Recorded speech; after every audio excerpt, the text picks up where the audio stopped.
ಬೆಂಬಲ ಬೆಲೆ ಕಾನೂನು ಮಾಡಲೇ ಇಲ್ಲ. ಅದನ್ನು ನಾವು ಹೆಚ್ಚು ಮಾಡಿದ್ದೀವಿ ಅಂತ ಹೇಳ್ತೀರಿ, ಕಾಲಕ್ಕೆ ತಕ್ಕ ಒಂದು ಹೆಚ್ಚಾಗಿದೆ ಇಲ್ಲ ಅಂತಲ್ಲ ಸಪೋರ್ಟಿಂಗ್ ಪ್ರೈಸ್.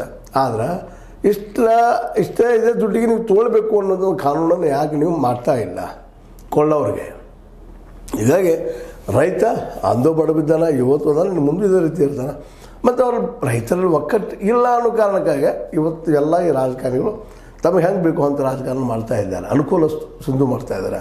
ಕಾರ್ಪೊರೇಟ್ ಪರ ಇದ್ದಂತಹ ಕಾನೂನುಗಳನ್ನು ಮಾಡ್ತಾ ಇರ್ತಾರೆ, ಕಾರ್ಪೊರೇಟ್ಗಳಿಗೆ ಹೆಲ್ಪ್ ಆಗುವಂಥದ್ದು. ಈಗ ಅಂತ ಅನೇಕ ಕಾನೂನುಗಳು ನೋಡಿದ್ದೀವಿ. ಅಧಿಕಾರ ಸಲುವಾಗಿ ಸಾಕಷ್ಟು ಸರ್ಕಸ್ಗಳು ಇಲ್ಲೆಲ್ಲ ನಡೀತಾ ಇದ್ದಾವೆ.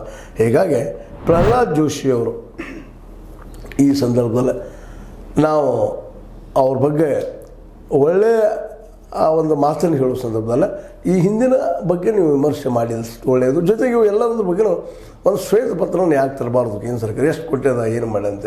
ಇನ್ನೊಂದಪ್ಪ ಅಂತಂದ್ರೆ ಈ ಸಲ ಒಂದು ಸಂತೋಷ ವಿಷಯಪ್ಪ ಅಂತಂದ್ರೆ 2027 ನಾವು ಈ ಒಂದು ಜಾತಿ ಗಣತಿ ಮಾಡ್ತೀವಿ ಅನ್ನುವಂಥ ಒಂದು ಕೊನೆಗೆ ಅದು ಕಾಂಗ್ರೆಸ್ ಜೋರ್ದಾರ್ ಪ್ರಮಾಣದಲ್ಲಿ ಅದನ್ನು ದೊಡ್ಡ ಇಶ್ಯೂ ಮಾಡಿದ ಕಾರಣಕ್ಕಾಗಿ ಇವತ್ತು ನೀವು ತೊಗೊಂಡಿದ್ದೀರಿ.